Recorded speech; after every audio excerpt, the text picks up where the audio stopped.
Այդ Շվեյցարիա։ Ելույթ հեղինակավոր կառույցում հանդիպումներ խորհրդարանական մակարդակում։ Ալեն Սիմոնյանի գլխավորած պատվիրակությունը Ժնևում մասնակցել է Միջխորհրդարանական միության 151-րդ վեհաժողովի աշխատանքներին։ Հիպոթեկի բազմակողմ պայմանագրերի գործարքներ կկնքվեն նաև էլեկտրոնային եղանակով։ Պարզեցումներ հայտարարագրման համակարգում։ Քաղաքացին այլևս հայտարարագիր չի լրացնի, եթե ՊԵԿ-ու մարկատեսանելի տվյալներից բացի այլ եկամուտ չունի։ Այս եւ այլ հարցեր քննարկվել են ազգային ժողովի հերթական եւ արտահերթ նիստերում։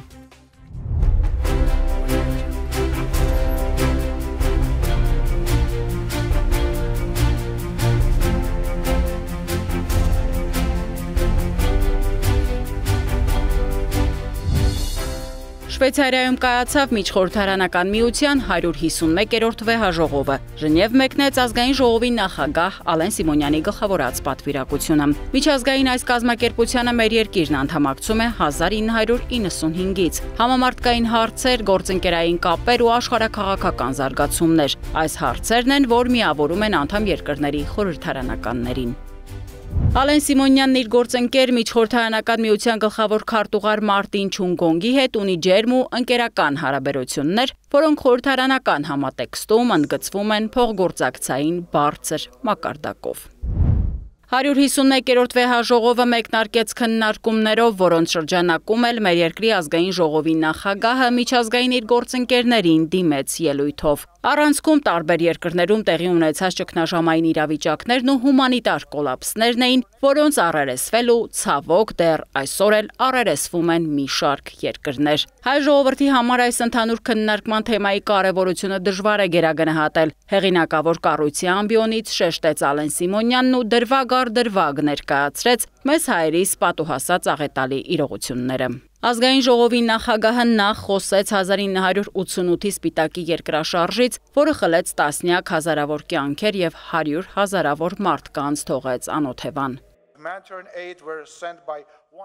113 երկրից հսկայական ծավալի հումանիտար օգնություն ուղարկվեց, ինչը վկայում է, որ միջազգային համերաշխությունն ու հումանիտար գործակցությունը կարող են գերազանցել սահմաններն ու քաղաքական տարաձայնությունները։ Համերաշխության համատեքստում Ալեն Սիմոնյանն անդրադարձավ Կոսովոյում, Աֆղանստանում եւ Լիբանանում հայ խաղաղապահների իրականացրած առաքելություններին, ընդգծելով, որ մեր խաղաղապահներն արել են հնարավորը պաշտպանելու քաղաքացիական բնակչությանը եւ նպաստելու կայունությանը։ Մենք կշարունակենք ամրապնդել մեր մարդասիրական կարողությունները եւ ընդլայնել պաշտպանությունն այնտեղ, որտեղ անհրաժեշտ է։ 2023 թվականի սեպտեմբերին ընդամենը մի քանի օրվա ընթացքում ավելի քան 100,000 հայ տեղահանվեց Ղարաբաղից գալով Հայաստան։ 3 միլիոն բնակչություն ունեցող պետության համար սա կարողությունների եւ դիմակայունության լրջագույն փորձություն էր։ Անդրադառնալով հայկական իրողություններին Միջխորհրդարանական միության 151-րդ վեհաժողովում ընդգծեց Ալեն Սիմոնյանը։ Կացարան, առողջապահական կրթական ծառայություններ եւ աշխատանք տրամադրելով Հայաստանի կառավարությունն արձագանքեց տեղի ունեցածին կարեկցանքով եւ վճռականությամբ։ Այս փորձառությունը ցույց տվեց, որ նույնիսկ փոքր երկրները առաջնորդվելով սկզբունքներով կարող են իրականացնել մարդասիրության այս տեսլականը, որը ներշնչված է մեր վեհագույն իդեալներով։ Հայաստանը տարածաշրջանում այսօր հանձն է առել կարևոր առաքելություն՝ հաստատել խաղաղություն։ Մարդասիրական աշխատանքն անբաժան է խաղաղության մեր ձգտումներից, շեշտեց մեր երկրի խորհրդարանի ղեկավարն ու անդրադարձավ Վաշինգտոնյան հանդիպմանը։ Ամերիկայի Միացյալ Նահանգների նախագահի մասնակցությամբ Հայաստանի եւ Ադրբեջանի առաջնորդները ստորագրեցին համատեղ հռչակագիր, որը կարևոր քայլ էր տասնամյակներ տևած հակամարտության եւ տառապանքների դադարեցման հարցում։ Նույն օրը Հայաստանի եւ Ադրբեջանի արտաքին գործերի նախարարները նախաստորագրեցին խաղաղության եւ միջպետական հարաբերությունների հաստատման մասին համաձայնագրի տեքստը։ Ներկայացնելով Վաշինգտոնում կայացած հանդիպման արդյունքները Ալեն Սիմոնյանը փաստեց։ Հայաստանը կաշխատի Միացյալ Նահանգների եւ փոխադարձաբար համաձայնեցված երրորդ կողմերի հետ, ապահովելով TRIP-ի միջազգային խաղաղության եւ բարգավաճման Թրամփի ուղու նախաձեռնության իրականացումը։ TRIP-ի ենթակառուցվածքային նախագիծը բխում է Հայաստանի տեսլականից։ Իր հռչակած խաղաղության խաչմերուկ ծրագրի միջոցով ապահովելու անխափան տարածաշրջանային հաղորդակցությունը, նախատեսելով երկաթուղու զարգացում, ինչպես նաև մայրուղիների, խողովակաշարերի, էլեկտրահաղորդման գծերի եւ կապի մալուխների կառուցման հեռանկար Հայաստանի, Ադրբեջանի եւ հարակից երկրների միջև։ Այս ամենով հանդերձ Ալեն Սիմոնյանը շեշտեց, որ Ադրբեջանում պահվող անձանց հարցը դեռևս լուրջ մարդասիրական խնդիր է, որը պետք է լուծում գտնի։ Մենք ձգտում ենք գերեվարված անձանց հնարավորինս շուտ ազատ արձակմանը եւ վերամիավորմանը իրենց ընտանիքների հետ։ Մեկ այլ կարևոր հումանիտար առաջնահերթություն է բազմաթիվ անհետ կորած անձանց ճակատագրի պարզաբանումը։ Մենք գիտենք, որ Հայաստանը միայնակ չէ ավելի մարդասիրական աշխարհ կառուցելու պայքարում, այս ձևակերպմամբ շարունակեց իր ելույթը ազգային ժողովի նախագահը։ Ուկրաինայից մինչև Գազա, Սուդանից մինչև Հայիթի, մեր աչքերի առջև տեղի են ունենում մարդասիրական ճգնաժամեր։ Քաղաքացիական անձիկ, կանայք, երեխաներ, տարեցներ շարունակում են կրել տառապանքի բեռը։ Այս ողբերգությունները մեզ համար անհապաղ հիշեցում են այն մասին, որ մեր պարտականությունը մարդկային արժանապատվության պաշտպանությունն է։ Մենք հավատում ենք, որ մարդու իրավունքները համընդհանուր են, եւ որպես այդպիսին, դրանց պաշտպանությունը երբեք չպետք է ընտրողական լինի։ Երկխոսությունն ու խաղաղությունը այլընտրանք չունեն եւ պետք է փոխարինեն անհամաձայնությանն ու պատերազմին, պետք է լինի կարեկցանք, այլ ոչ թե անգործություն։ Այս սկզբունքների պահպանումը մեր համատեղ պատասխանատվությունն է։ Շնորհակալություն։ Վեհաժողովի շրջանակում եղան նաև հանդիպումներ։ Առաջինը Դանիայի պատվիրակության ղեկավար Սյորեն Սյոնդերգարդի հետ է։ Անդրադարձ կատարվեց երկու երկրների խորհրդարանական համագործակցության զարգացմանն ու հայ-դանիական հարաբերություններին վերաբերող հարցերի։ Ազգային ժողովի նախագահը մանրամասներ ներկայացրեց Հայաստանի եւ Ադրբեջանի միջև հաստատված խաղաղության գործընթացից, գործընկերոջ ուշադրությունը հրավիրեց Ադրբեջանում գտնվող գերիների եւ ապօրինի պահվող անձանց խնդրին, կարևորելով անհետ կորած համարվողների հարցը։ Քննարկվեցին նաև Հայաստան-Եվրամիություն հարաբերություններին վերաբերող հարցեր։ Միջխորհրդարանական միության 151-րդ վեհաժողովի շրջանակում հաջորդիվ կայացավ նաև ազգային ժողովի նախագահ Ալեն Սիմոնյանի եւ Ադրբեջանի խորհրդարանի նախագահ Սահիբա Գաֆարովայի հանդիպումը։ Խոսնակները ողջունեցին Վաշինգտոնում ձեռք բերված պայմանավորվածությունները եւ հարաբերությունների կարգավորման ուղղությամբ իրականացվող քայլերը։ Խորհրդարանների ղեկավարներն ընդգծեցին կառուցողական երկխոսությունը շարունակելու կարևորությունը եւ պատրաստակամություն հայտնեցին աջակցելու խորհրդարանական մակարդակում վստահության ամրապնդմանն ուղղված քայլերի իրագործմանը։ Արտերկիր կատարած ցանկացած այց Ալեն Սիմոնյանի համար ունի առանձնակի կարևորություն հայաստանյան օրակարգի առանցքային հարցերը բարձրացնելու եւ քննարկումներ իրականացնելու տեսանկյունից։ Այս համատեքստում մինչ Հայաստան վերադառնալ ազգային ժողովի նախագահը վեհաժողովի անդամ երկրների մի շարք գործընկերների հետ քննարկեց մեզ համար զգայուն հարցեր։ Միջխորհրդարանական միության 151-րդ վեհաժողովն է։ Այս անգամ այն անցկացվում է Շվեյցարիայի Ժնև քաղաքում։ Հայաստանի ազգային ժողովի պատվիրակությունն ակտիվ մասնակցություն է ունեցել վեհաժողովում։ Ազգային ժողովի ֆինանսավարկային եւ բյուջետային հարցերի մշտական հանձնաժողովի նախագահ Ծովինար Վարդանյանը վեհաժողովի շրջանակում նախագահել է խորհրդարանական կանանց եւ տղամարդկանց հավասարությունը թեմայով պարիտետային քննարկումը։ Ծովինար Վարդանյանը հանդես է եկել նաեւ ելույթով։ Այսօր, երբ մենք անդրադառնում ենք մարդասիրական նորմերի պահպանմանն ու ճգնաժամերի ժամանակ մարդասիրական գործողությունների կազմակերպմանը, հիշենք, որ այդ սկզբունքները միայն արտակարգ իրավիճակներին արձագանքելու մասին չեն։ Դրանք այն մասին են, թե ինչն է մեզ մարդ դարձնում, կարեկցանքը, արժանապատվությունը եւ խաղաղությունը։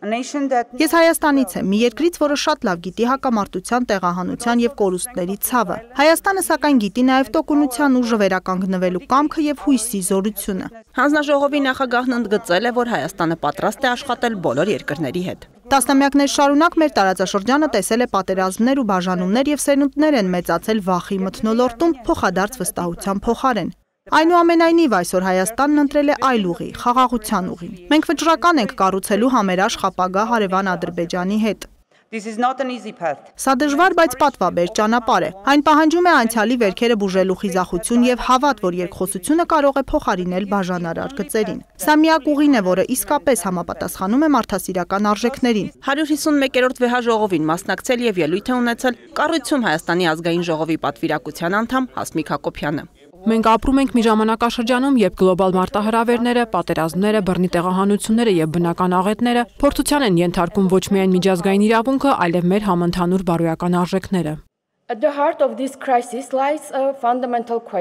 Այս իրողությունների պայմաններում առաջ է գալիս հիմնարար հարց. ունենք մենք որպես միջազգային հանրություն բավարար կամք մարդկային արժանապատվությունը դնել քաղաքական շահերից վեր։ Հայաստանի համար սա տեսական քննարկում չէ։ Դա մեր ապրած իրականությունն է։ Անդրադառնալով 2025 թվականի օգոստոսի 8-ին Հայաստանի եւ Ադրբեջանի միջև ստորագրված նախնական համաձայնագրին, падգամավորն ընդգծել է, որ դա կարող է դառնալ մեր տարածաշրջանի խաղաղության պատմական շրջադարձային փուլը։ Խաղաղությունը չի սահմանափակվում փաստաթղթերով։ Խաղաղությունը պետք է կառուցվի հումանիտար արժեքների եւ արդարության հիմքի վրա։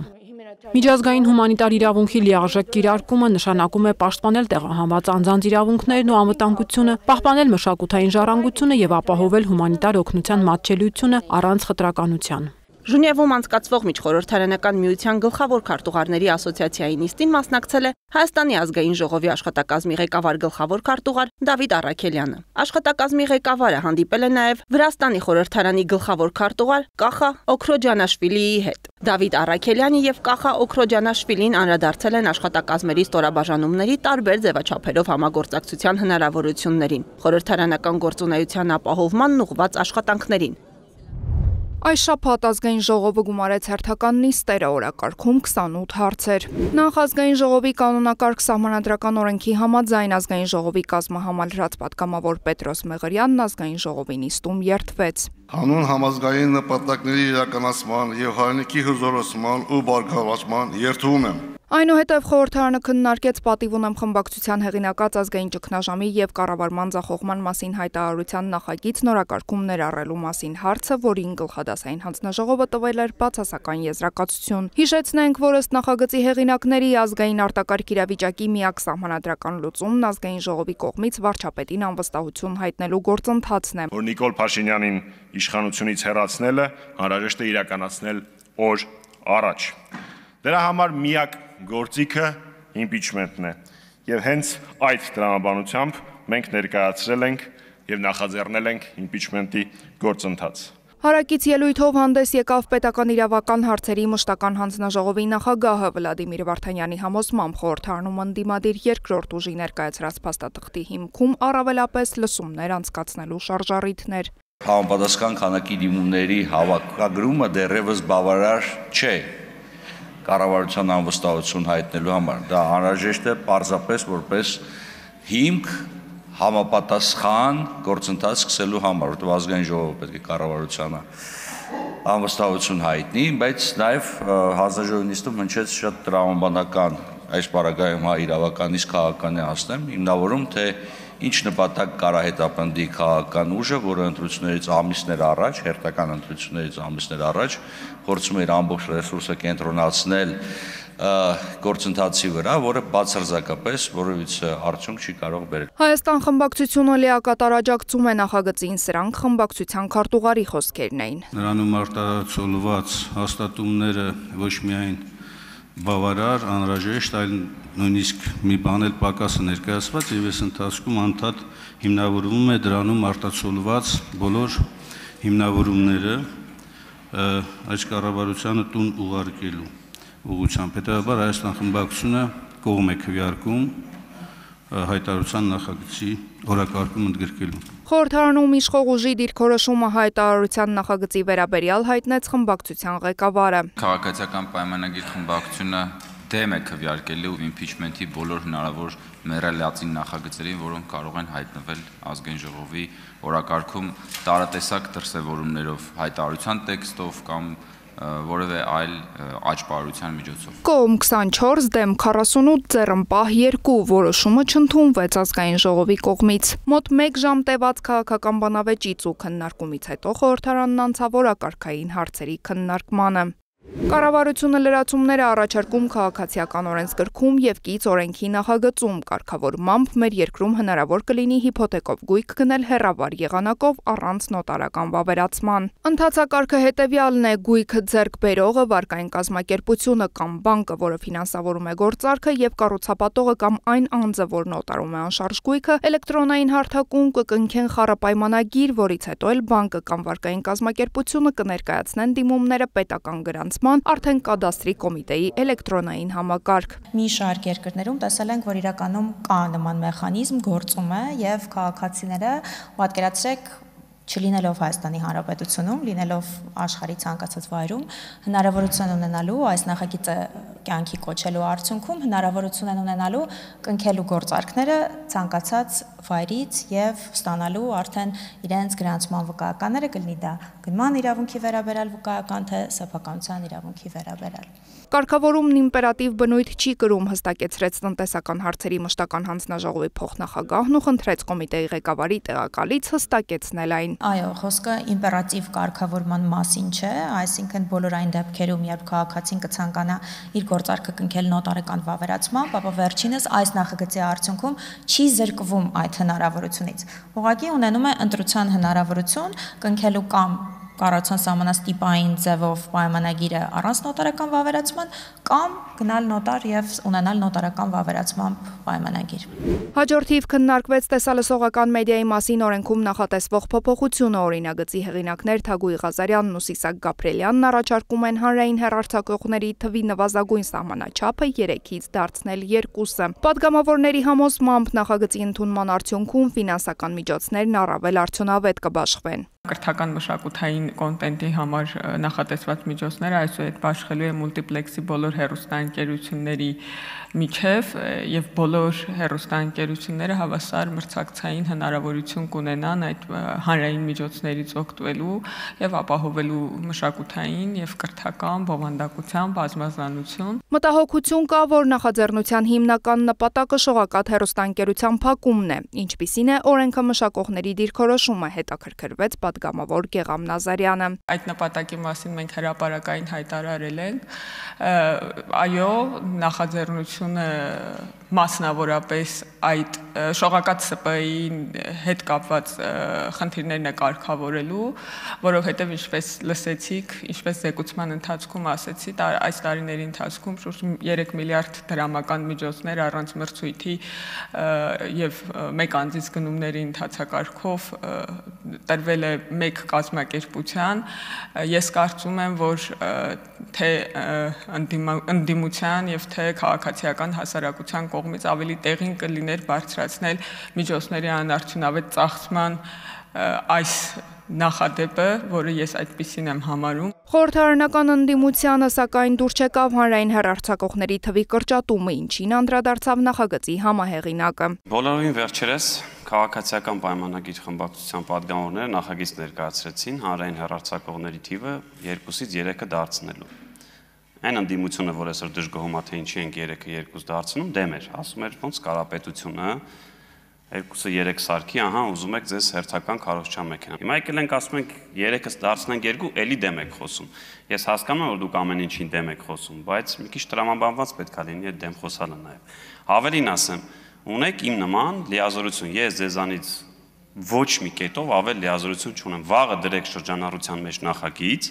ասեք հանրային հեռարձակողները պետք է 2-ը չլինեն, 4-ը լինեն։ Ես ձեր հետ հավասար կգնամ ֆինանսների նախարարության հետ, լոբինգ կանեմ, կասեմ ճիշտ են ասում այս մարդիկ, թող լինեն։ Քննարկման ընթացքում ընդդիմությունը մեղադրեց իշխանությանը հոգևոր մշակութային ալիքը իբրև թե փակելու, իսկ իշխանությունն ընդդիմությանը եկեղեցու դերը նսեմացնելու համար։ Ճիշտ պիտի լիներ եւ արդար պիտի լիներ, եթե այստեղ հնչեր։ Նաեւ նախագծի վերաբերյալ հանրային հեռարձակողի խորհրդի կարծիքը, որը հետեւյալն է, մասնավորապես ժամանակ չունեմ ամբողջ ասելու, կարևորել է մշակութային ուղղվածության առանձին տեսալսողական ծրագրի պարտադիր արկայությունը եւ նրա գնահատմամբ նման բովանդակության տարածումը հատկապես հանրային հեռարձակողի կողմից անհրաժեշտություն է հանրային գերակա շահը, ոչ միայն եկեղեցուն է ուղղված, այլ մեր ազգային ինքնությանը, որովհետև սա նախագիծ չէ, սա դատավճիռ է, որի հիմքում չկա որևէ փաստարկ եւ այդ վրեժխնդրության այս սուրը, որ օճելով ընկել եք եկեղեցու հետևից, հասկացեք, որ դա մեր ինքնությունն է։ Դուք վնասում եք մեր ամբողջականությունը, մեր միասնականությունը եւ մեր ինքնությունը։ Հանրային հեռարձակողի խորհուրդը ասել է, որ ինքը կարծում է, որ պետքա լինի հավելյալ մշակութային սլոտ Իսեր ասո թող լինի, որտեղ մենք չենք գրել առավելագույնը 2, գրել ենք նվազագույնը 2, թող լինի 24 հատ բան հանրային հեռարձակող, թող կան այդ 24-ի բաներն էլ բյուջետային տողերով ուզեն, դուք էլ եկեք կռիվ արեք տանք։ Եվ ասել, որ հանկարծ որոշվեց, դա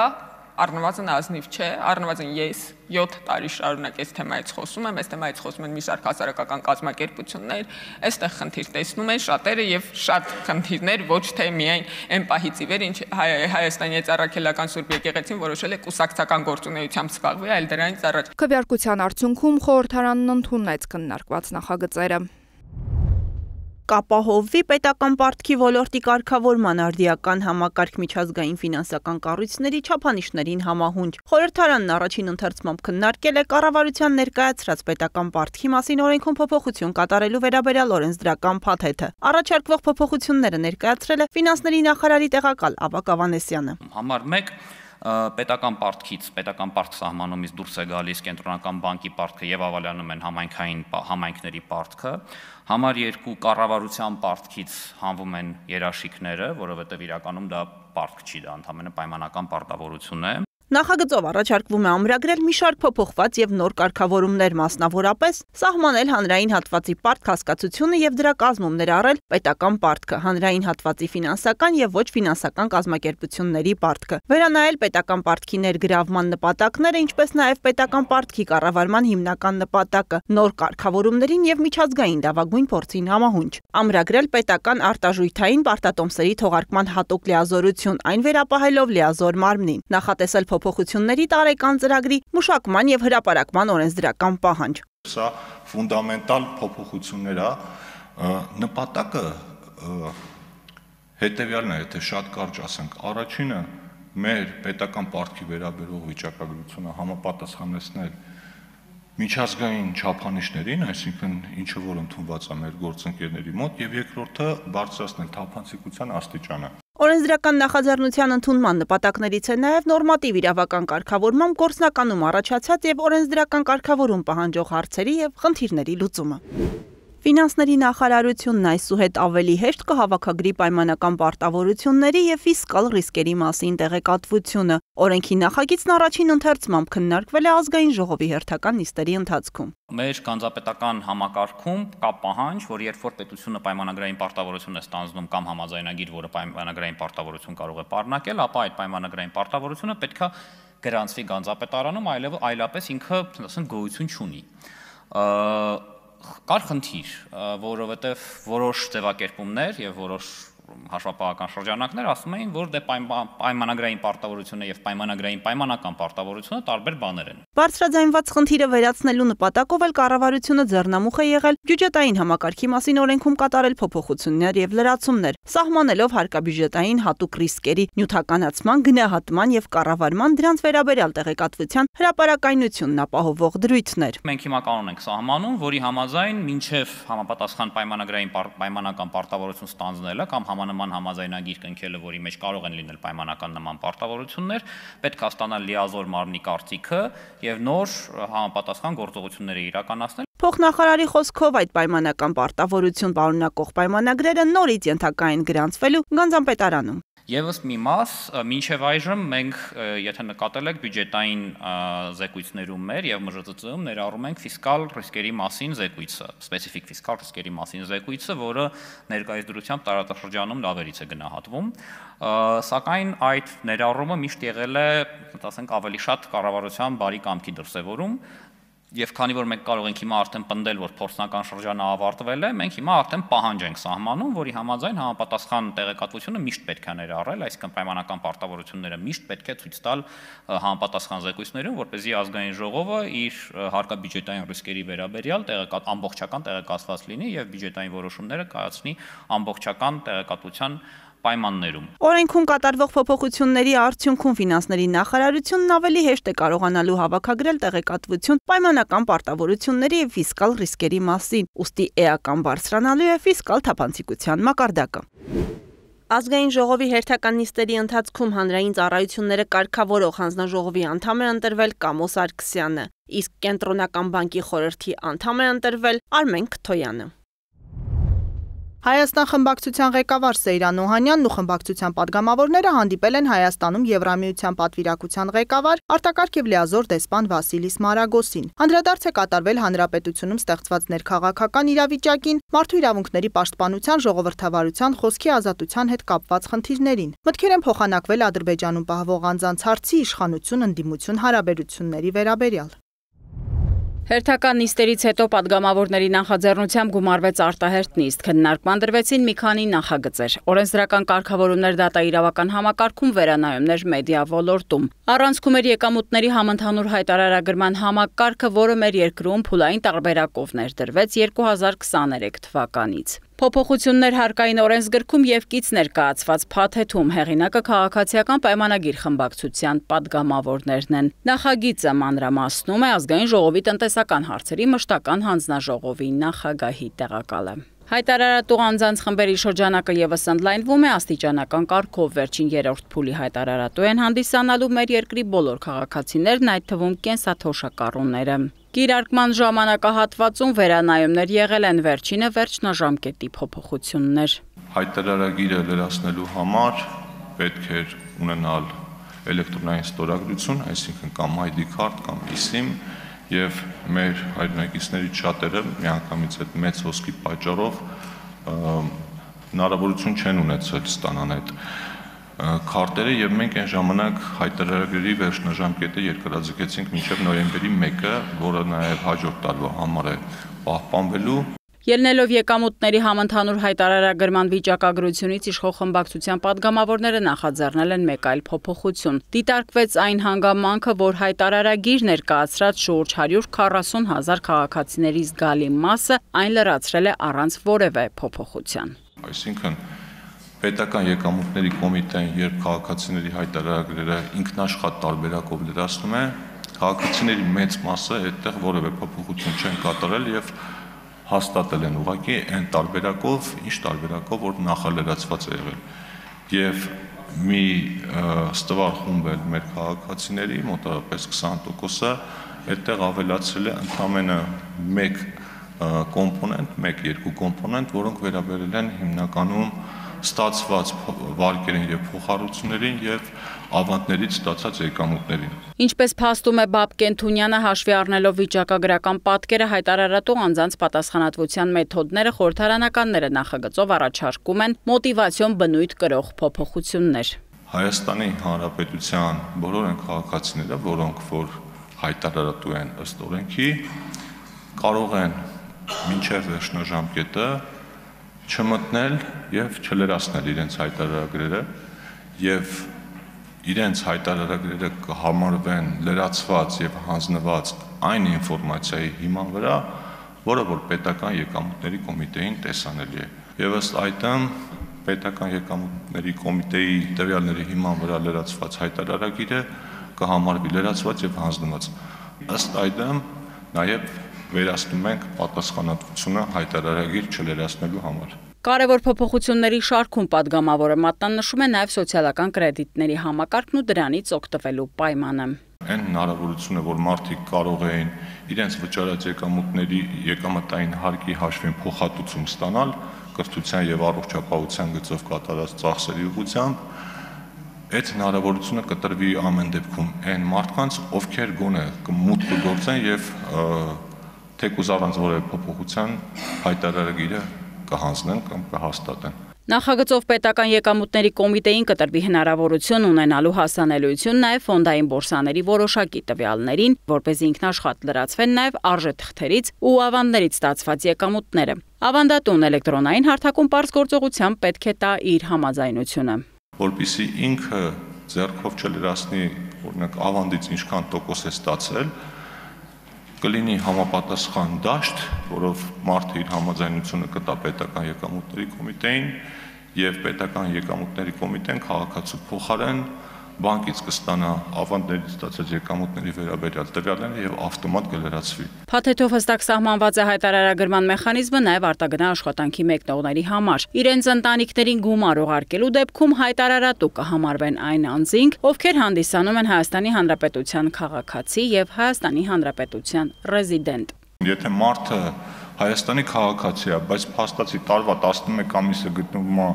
այլ երկրում եւ իր եկամուտների մեծ մասը գեներացվում են այլ երկրում, այդ մարդը Հայաստանի Հանրապետության ռեզիդենտ չի եւ ըստ այդմ հայտարարագիր չի լրացնելու։ Առաջինից երկրորդ ընթերցման ժամանակահատվածում գլխադասային հանձնաժողովում ամրագրվեց մեկ այլ փոփոխություն եւս, ըստ որի ընտանիքի անդամների միջև դրամական փոխանցումները հայտարարագրման ենթակա չեն, խոսքը վերաբերում է չհարկվող եկամուտներին, հավելում է Բաբկեն Թունյանը։ Ընտանիք հասկացություններ օրենքով, ընտանեկան օրենսգրքով սահմանված է, դրանք են առաջին կարգի հարազատները, այսինքն ծնող երեխա, քույր, եղբայր, մենք այդ ցանկին ավելացնում ենք նաեւ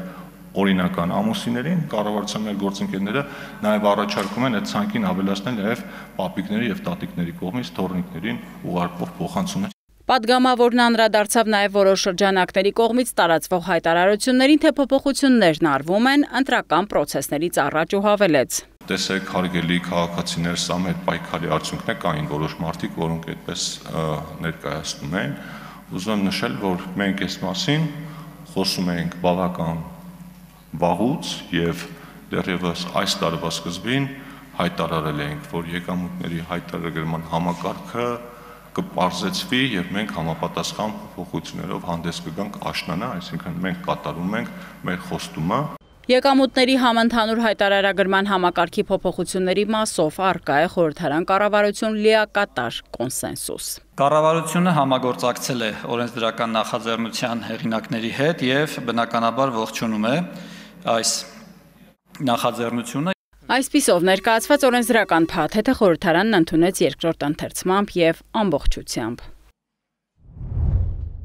Վրաստանի հետ հարաբերությունները չափազանց կարևոր են Հայաստանի համար։ Դրանք ռազմավարական նշանակություն ունեն եւ դրանց արտացոլումն է անցյալ տարի ստորագրված ռազմավարական գործընկերության վերաբերյալ համատեղ հռչակագիրը։ Այս մասին նշել է Գիտության, կրթության, մշակույթի, սփյուռքի, երիտասարդության եւ սպորտի հարցերի մշտական հանձնաժողովի նախագահ Սիսա Գաբրիելյանը, Վրաստանի կրթության, գիտության եւ երիտասարդության հարցերի նախարար Գիվի Միքանաձեի գլխավորած պատվիրակության հետ հանդիպմանը։ Ընդգծվել է երկու երկրների խորհրդարանների մշտական հանձնաժողովների եւ բարեկամական խմբերի միջև արդյունավետ փոխգործակցությունը։ Սիսա Գաբրիելյանն ընդգծել է, որ Միացյալ Նահանգների աջակցությամբ Հայաստանը փորձում է կայուն եւ երկարատև խաղաղություն հաստատել տարածաշրջանում։ Նա բարձր է գնահատել Վրաստանի դերը տարածաշրջանում խաղաղության հաստատման գործընթացում եւ շնորհակալություն հայտնել Հայաստանին աջակցության համար։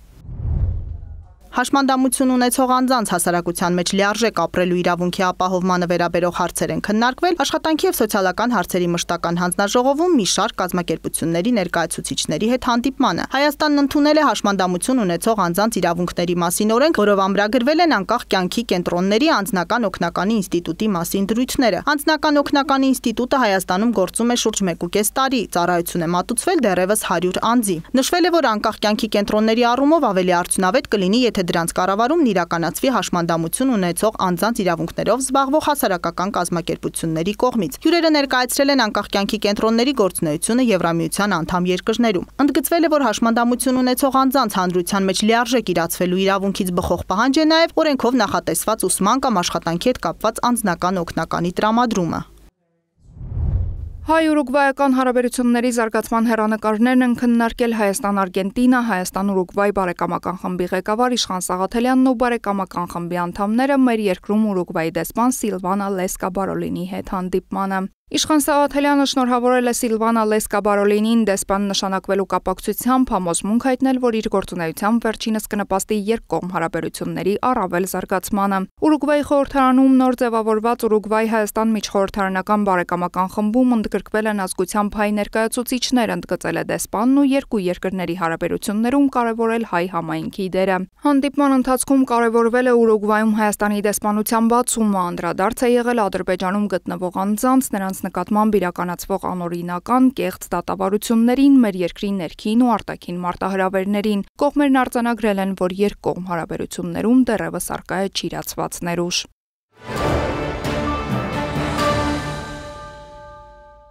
Սիրելի հայրենակիցներ, այս իշխանությունները 7 տարում ոչ միայն կազմաքանդեցին տնտեսությունը, անվտանգային համակարգը, պետական ինստիտուտները, այլև քննարկման առարկա դարձրին մեր ինքնության անքննելի բաղադրիչը։